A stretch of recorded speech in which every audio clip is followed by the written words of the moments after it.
I need to tell you about 5-Star Bath Solutions of Minneapolis. My wife and I needed a bathroom remodel done badly. Our bathroom was disgusting. But here's the deal. We didn't want to wait 6 weeks. We didn't all want to stuff into our downstairs bathroom where we had to pile up and pile in. We didn't want to have to stop using an area of our house that we literally use every day for 6 weeks. So then we found 5-Star Bath Solutions of Minneapolis. And they remodeled our full bathroom in 48 hours. And it is updated. It is modern. Take a look for yourself if you're watching on YouTube. Our bathroom prior, ugly floors, nasty color, moldy shower, slippery tub, one sink, disgusting looking vanity. And voila, 48 hours later, new floor, new bathtub, new shower surround, a double sink, and a new vanity. Sure, it was an investment, but when you put something into your kitchen or your bathroom, you get that money back. And we got our bathroom back in 48 hours. 5-Star Bath Solutions of Minneapolis will get the job done right, and will get the job done fast. There's really no other better option. 5-Star Bath Solutions of Minneapolis. Check them out today. Get a free consultation and be a happy customer like my wife and I are today. We love it. You will love yours too. NBA. Welcome into the show today. Thank you for making this podcast part of your day. My name is Minnesota Tim. Hit that subscribe button wherever you are watching or listening to this podcast so this podcast shows up in your feed throughout the week. Got some good topics to talk about today because Minnesota Vikings general manager Kwesi Adofo-Mensah took the podium yesterday and answered numerous questions about the Minnesota Vikings draft strategy and the Minnesota Vikings plan at a position that hasn't really been talked about very much. Or maybe there's a different way to put that. It hasn't really been hashed as much from the Minnesota Vikings managerial side. But today is Friday, and we started a very special segment last week. And the special segment last week was crapping on Minnesota Tim. Now, for the caveat, these comments don't bother me, which is why we're making it a segment. I think it's hilarious. And I would never, ever be bothered by comments from people that I don't know. The comments that I care about are from people that I do know, constructive criticism. I care about those on how I can become better. From my wife, care about that one, obviously. Care about comments from my bosses, stuff like that. But when you get random Joe Schmoes commenting across your Facebook channel, it's actually a good thing for business because then it drives views and drives attention, which drives dollars. So I don't mind that at all. But let's dive into it. Crapping on Minnesota Tim. Jim Shue was hot last week. He was really taking the bull by the horns and really dedicating himself to winning this award.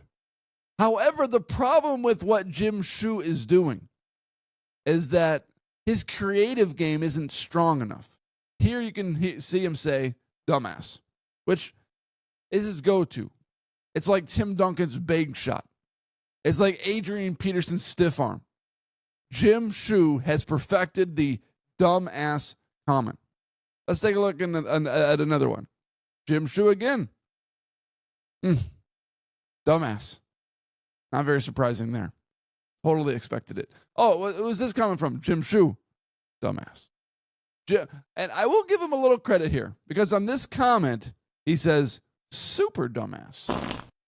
That's very creative. Very creative.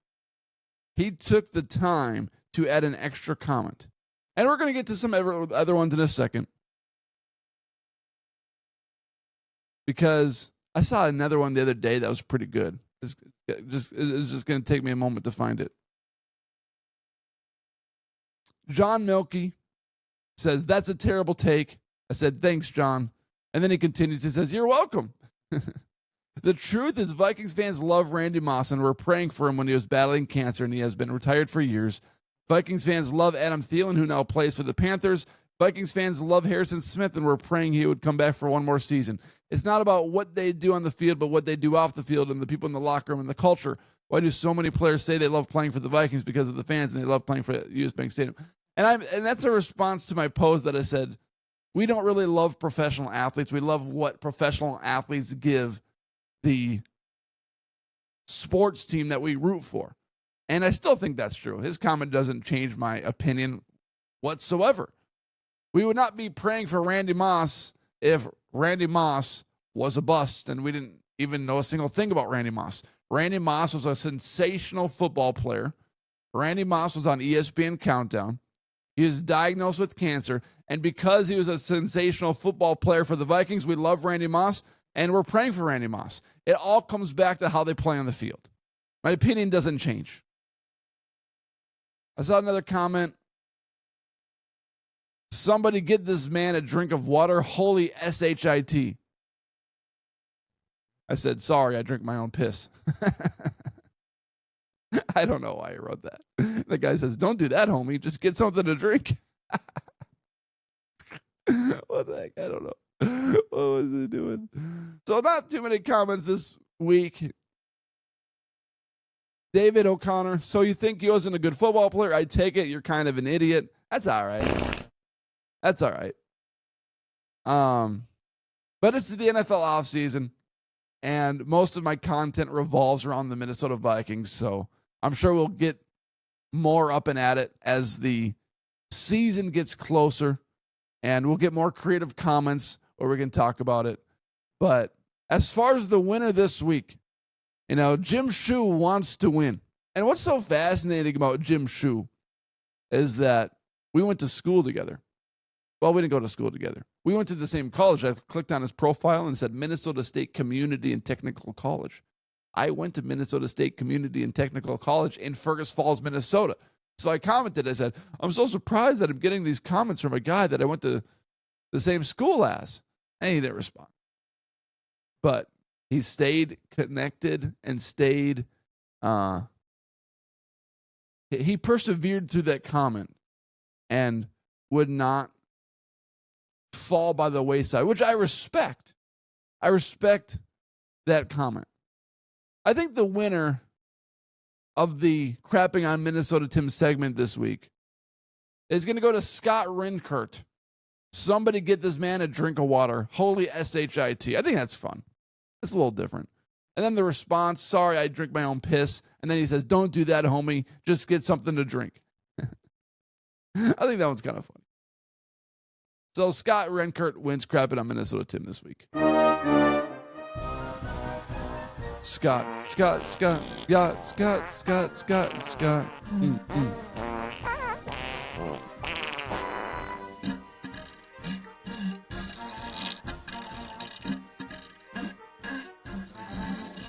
Okay, so Minnesota Vikings backup quarterback plan. Kwesi Adofo-Mensah made comments about it at his press conference. And I'm going to read those comments. It says, well, this tweet comes from Kevin Seifert. It says, promise I have some draft stuff coming soon from a semi-news standpoint. Kwesi did say that the delay in adding QB depth hasn't only been about the comp pick situation. And with the comp pick situation, if the Vikings wait a certain amount of time to grab and snag a backup quarterback, then they don't have to forfeit a pick next year, which has been allegedly a part of the theory on why the Vikings have not snagged a backup quarterback yet. And there's a report yesterday that came out that the Minnesota Vikings could potentially be interested in Raiders backup quarterback Aiden O'Connell after the Raiders traded for Geno Smith to make him their starter. And my question is this: if it's not about the comp pick formula in the draft next year, then what is it about? Because the Minnesota Vikings let the best backup quarterbacks off the board. And if they're not interested in Aaron Rodgers, which the story has died recently, and the only way that it becomes revived is if McCarthy really stinks it up in training camp or in OTAs for weeks, and or he gets hurt. So the Aaron Rodgers story is dead unless McCarthy really stinks up the joint. So if it's not about Aaron Rodgers, and if it's not entirely about the comp pick formula, then why did you let the Gardner Minshews and the Mac Joneses and the best backup quarterbacks walk and sign with other teams without even putting up a fight?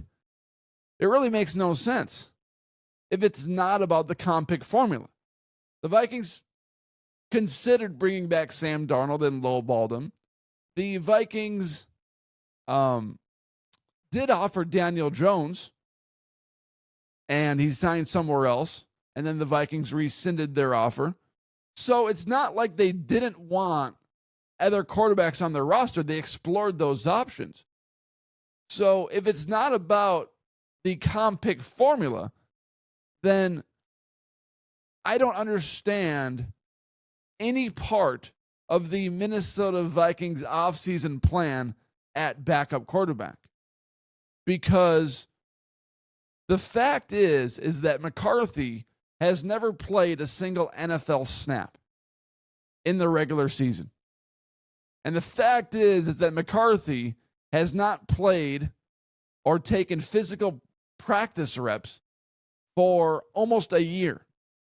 So if it's not about that, then what is the point of waiting this long to get a guy that can be a capable backup in case the worst situation happens?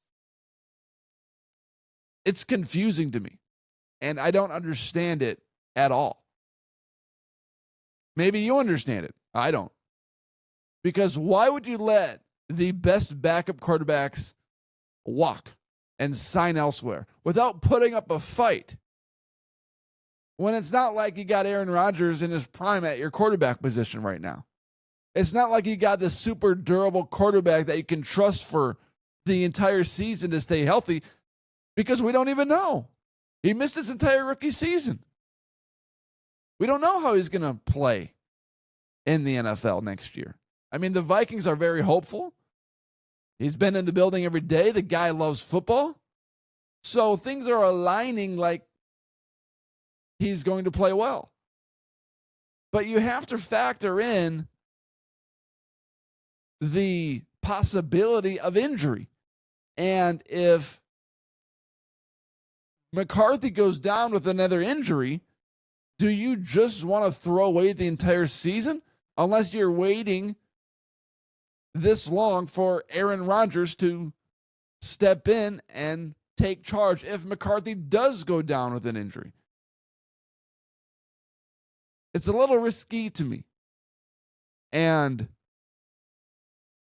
I've seen arguments online that say how valuable or invaluable the backup quarterback is, but you go back to 2017, Case Keenum's year, and that's all the proof you need to prove just how valuable a backup quarterback is on an NFL roster. Because it takes one hit, one missed block, one offensive lineman rolling over McCarthy's knee for the season to be in major jeopardy. And is that what you want? I don't really think so. And then you're going to call off the bench Ryan Tannehill or Aiden O'Connell or some other option when you could have been in the running for a legitimate backup quarterback like Gardner Minshew or even Mac Jones. So I don't fully get it, but I'm just a podcaster doing crapping on Minnesota Tim segments. So maybe you understand, and maybe you can share in the comment section what the Vikings plan at quarterback is if it doesn't entirely revolve around the comp pick formula. Or maybe the Vikings are just lying like they always do at the podium. That's always a consideration too. Thank you for watching this episode and for making this podcast a part of your day. Hit that subscribe button. And thank you for making this podcast a part of your day.